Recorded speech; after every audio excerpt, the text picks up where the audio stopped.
Hello there, welcome to Things to Do and Places to Go. Made the long drive over to Sandusky, Ohio to come to the roller coaster capital of the USA. We've come to Cedar Point and there's a whole load of coasters in there and a lot more besides.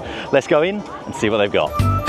So just walk through the main entrance and this is what you're greeted by. This big sign here, Cedar Point, making people happy since 1870.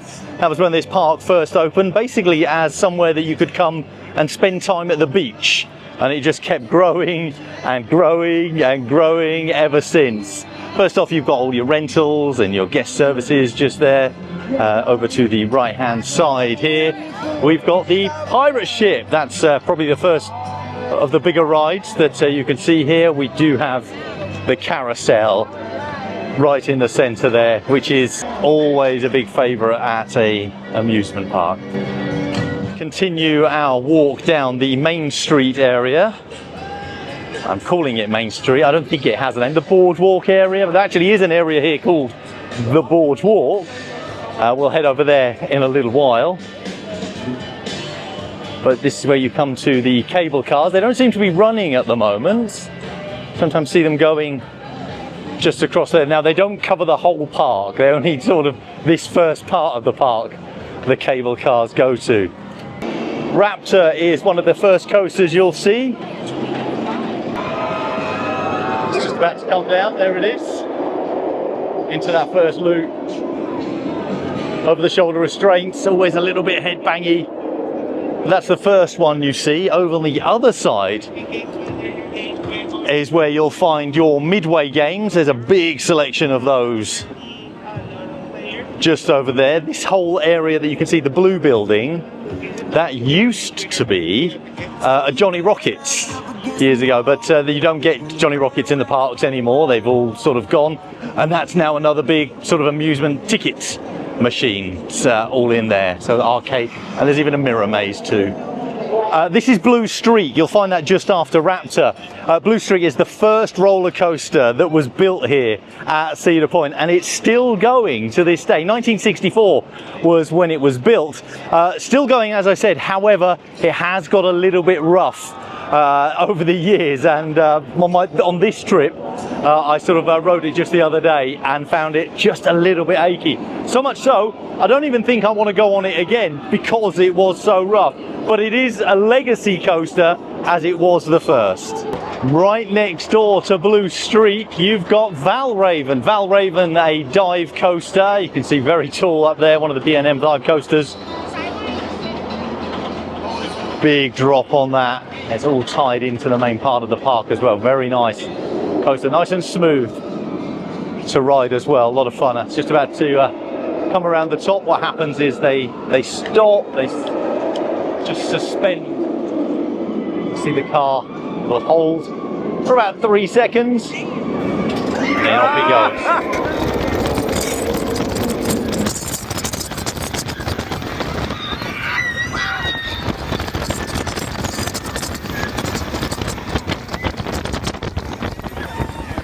Just keep walking down the Midway area and we come to Cedar Downs. It's a horse racing ride. You can see the horses going there.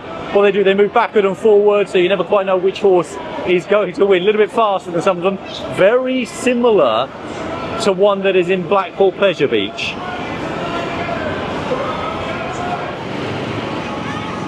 These vintage cars are absolutely brilliant. It's the Cadillac cars that we've got next. Very similar to the Speedway at Disney World, where you are in control, you're doing the steering and the speed of it as well, but you've got classic Cadillac cars. They look beautiful, don't they? The end of this first part of the Midway, you can see that's where the cable cars stop, and then you're greeted by the corkscrew. This is actually part of the corkscrew coaster. You see how close it is to the ground just there. This is where you decide to go right or left. There's a big loop coming up, so we're going to head left on this occasion. And once we go left, obviously your main point here is Coaster's Diner. So that's where you decide to take left or right. There's always a Coaster's Diner at Six Flags and Cedar Fair parks, which frankly they're all now Six Flags parks, aren't they? Iron Dragon is your next coaster you'll see. As you can see, a suspended coaster. Always wobbling left to right when you're riding on one of those. Siren's Curse just here, and Siren's Curse is what I think now probably the best roller coaster here at the park. It's a tilt coaster. It's so good. It's smooth. It's got onboard audio. I really enjoy that one. If you come to the park, do make that one, if not your top priority. Great views while we're held here, and here comes the tilt. And we just hang while the train locks.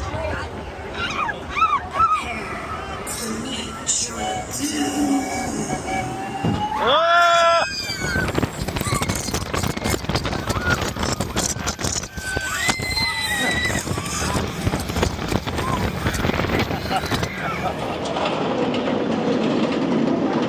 This is Rougarou. It used to be a stand-up coaster, then it was converted to a sit-down. Still, again, very heavy shoulder restraints that you've got on that coaster. Again, not the smoothest of them all just here, but yet another big coaster here at the park. And you walk into this Millennium area. The VIP lounge is just there. There's a separate video on that. You can take a look. It's somewhere you can go to with as your prestige pass holders, and then you reach the original Giga coaster. As we get the waves from everyone going by, I think it's done them in, the sign here. This is Millennium Force, 310 foot high, and as we just go past this tree, you'll see it up in the sky. There we go. That's the first drop of Millennium Force. Here comes that first drop.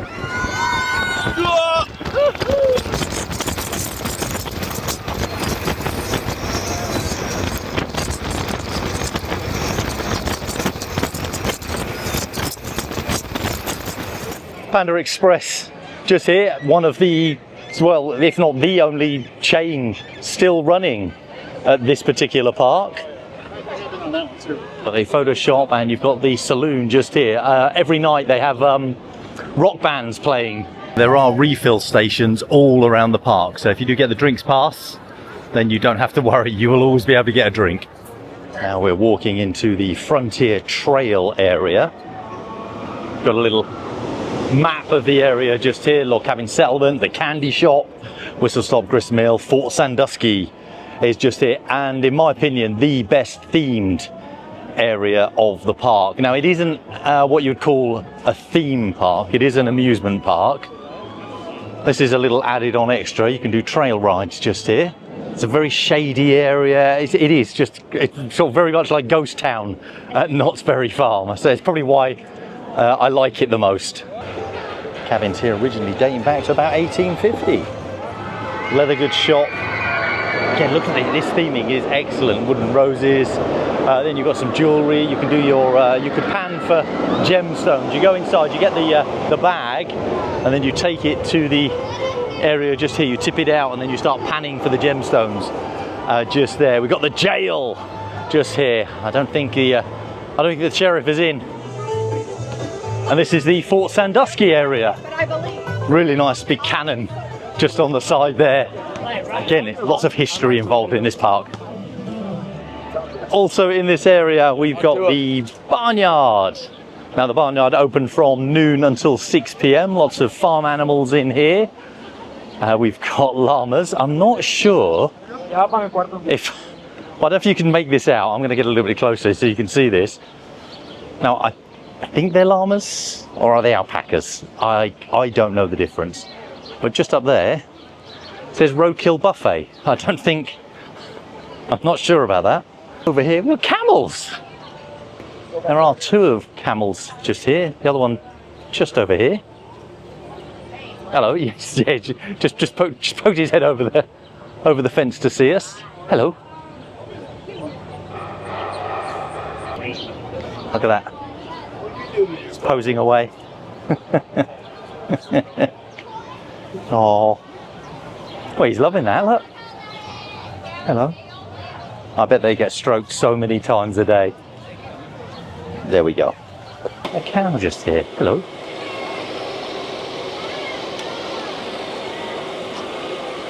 He's had enough. Oh, look, we got little donkeys. Hello. And a little horse. Sorry, I'm feeling a little horse. I'm seeing a little horse. Hello. Oh, he's tiny. So that's the barnyard.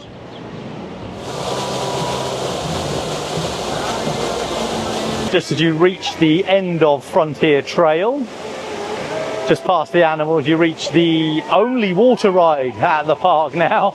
They're all getting soaked on there, the rapids. It's about to go through the jet, through the waterfall. This ride opens from noon and it does close early. I think it closes about 7 p.m. as well, so it's not an all-day ride. In the shadow of Maverick, we've got the Wave Swinger, a classic amusement park ride. Looks great as well, that, doesn't it? Beautiful colouring. A couple of food places in this area, the Farmhouse Kitchen and Grill, probably the most popular one in the park. They do incredible steak there. Maverick just behind me, and last time I came here I said this was the best coaster in the park. Having ridden it today, it's not the best coaster in the park. It used to be smooth, really nice. It's really whippy now and really hurts. There's a lot more bumps in the track. It's still good, but not as good as it once was.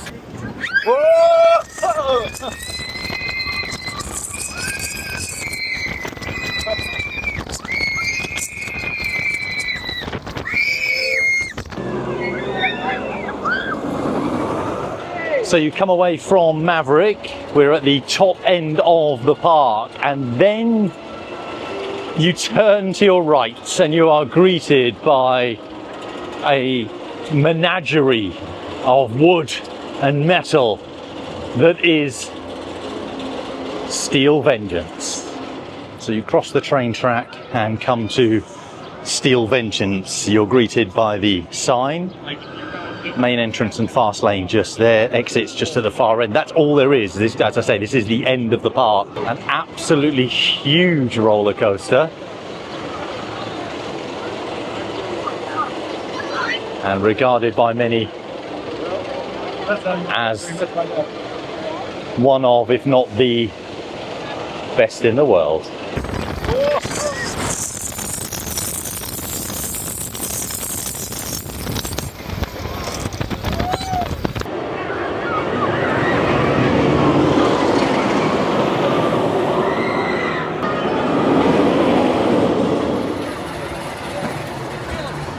So we're on the railroad right now. You can get on and off near Millennium Force or near Steel Vengeance, or you can do the whole loop if you so wish. It's nice to sit around. You get views of Lake Erie on one side and views of the park on the other. This is Boneville, USA, which you get to experience on the train.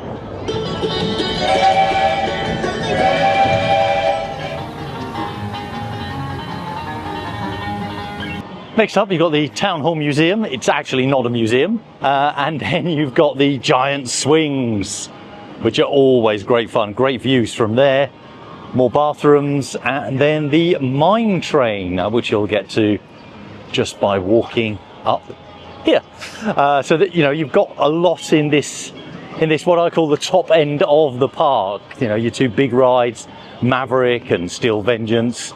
And then we start sort of just tailing off a little bit. Obviously you've got your swing and the mine train. The mine train itself, always a short wait time on this as well. This is the exit of Frontierland, and we now sort of venture back into the main park. Just here is Slingshot. I do think it's about to go. It's sounding like it. This is a paid attraction. You have to pay extra for this one, as you do have to in most parks, and it's usually dearer at the weekend. And they're off. Can't see them, they're the speck in the middle. First coaster you come to in this area is Gemini. Again, a very old coaster, this one. It's a sort of wood and steel track there. It does look like a big wooden coaster. It does have a steel track. Originally a racing coaster, or it's supposed to be a racing coaster. Don't see it raced that often at the moment. It's so much more fun as a racing coaster. It is just a single track one.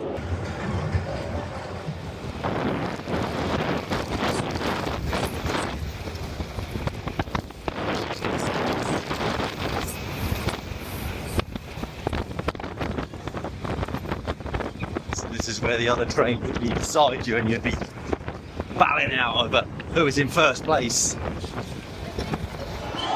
This is the Happy Fryer. Now, as an Englishman, got to say they do the best fries. They're thick cut with vinegar and salt. Perfect. We continue through this area. On our right is Camp Snoopy. We've got a separate video on that. Planet Snoopy and Kiddie Kingdom. So do make sure you keep an eye out for that or give it a watch. So we've got the Backbeat Q barbecue smokehouse just here. Best chicken in there. Get a nice half roast chicken.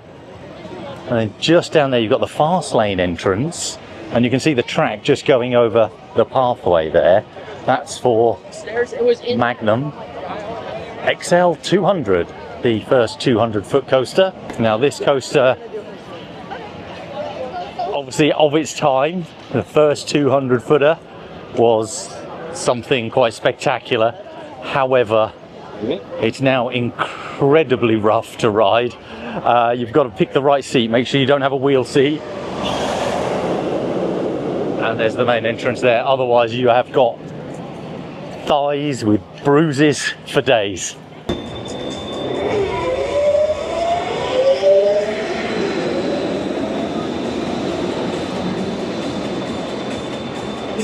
This is Top Thrill 2.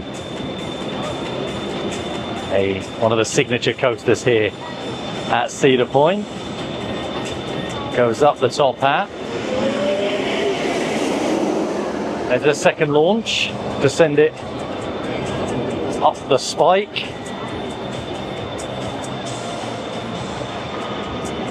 And then as it comes down the spike, you get a third and final launch to take it 120 miles an hour, 420 feet over the top hat. A very, very fast ride indeed. Sitting here beside Top Thrill 2, have ridden it, really enjoyed it a lot. I came to this park 4 years ago for my birthday, and that was 2022, and this ride was closed for the whole season. I came hoping that it would be opening, then they made the announcement they were going to keep it closed all season, and it never opened again as it was then Top Thrill Dragster. So they've redone it, they've changed it. I've watched all the changes, the spike being built on YouTube and everything like that, and to come here to the park again and to finally be able to ride it and to go over that huge top hat is absolutely brilliant. So I'm really pleased that I was able to come back again and ride Top Thrill 2. Obviously Top Thrill 2 is the entrance to Corkscrew. I should say the legendary Corkscrew. Never a big fan of them myself. The power tower, drop tower here. You've got on each one of these, you've got the blues and the reds. Some of them shoot straight up and then bounce down again, and some take you to the top and drop you down. So you get a different ride each time there on the power tower, drop tower. Now if you just venture over to the side, closer to the beach area here at Lake Erie, you come to the Boardwalk, one of the newer areas of the park. Well, when I say newer themed areas of the park, because it's so close to the beach area of Lake Erie. You've got, of course, a wind seeker, where you get absolutely amazing views of the whole of the park and across Lake Erie. If you can ride that, well, probably at about the time we're here now, maybe a little bit later as the lights come on, as it gets a little bit dusky and the sun is going down, it's just beautiful then. More flat rides in this boardwalk area. This is the Matterhorn, Calypso for the flat ride, but they're sort of really themed in to the carnival boardwalk area that we've got. We've even got the big wheel just behind it, or the giant wheel as they call it here. Ziggy, Zaggy, Dizzy, Mazy and Chase make up the mice for the Wild Mouse. I forgot Larry. Do you like it? Oh yeah, she laughed the whole time. Perfectly themed, spinning Wild Mouse coaster. The boardwalk is a crazy place. Energy, flat rides, and it is just like being at a separate resort. So you've got the whole amusement park, and then you come over to this part, and it's like another world that you've entered. Last roller coaster I'm going to mention is actually the first one you see from the main entrance. This is Gatekeeper, the wing coaster that does go over the main gate. Very smooth. This is a lot of fun, really enjoyable. Again, views of Lake Erie. And as you're walking up, it is the first one you see. So it might be the last one I've mentioned on this video, but it is the first coaster that you come to. Or you can make it your last. If you do a big loop, this is where you could end up before you head back out to the car park and head off home after a great day here at Cedar Point.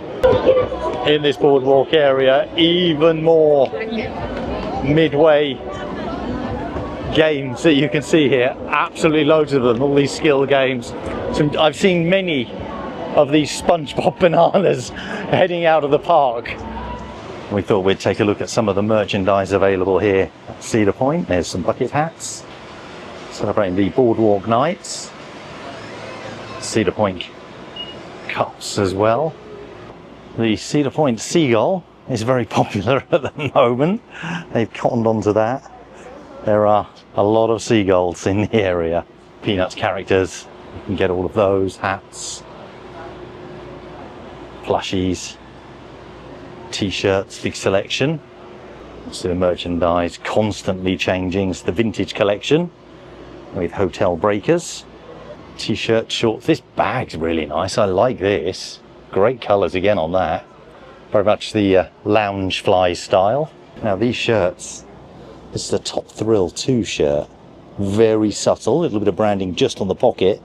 If you look at the pattern itself, got the dragster cars, you've got the Millennium Force shirt as well. And what is this one? It should be Steel Vengeance, thought it was, the cowboy themed.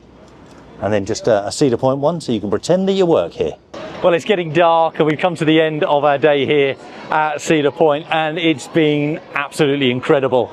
If you get the chance to come, then do so. It's really, really worth it. Some of the highlights for me, Siren's Curse is the big one for me. I'm a little bit disappointed in Blue Streak. It's not as good as it used to be. Nor's Maverick. Maverick disappointed me, which is a real shame. Millennium Force still great, and Steel Vengeance, yes, it's up there as one of the best. But Siren's Curse is the one for me. That's it from me. I'm gonna head off home, rest these weary legs of mine, because it's such a big park. You're gonna need your best shoes on to walk around. For now, thank you so much for watching. Please do like, share and subscribe to the channel, and take care. I'm off.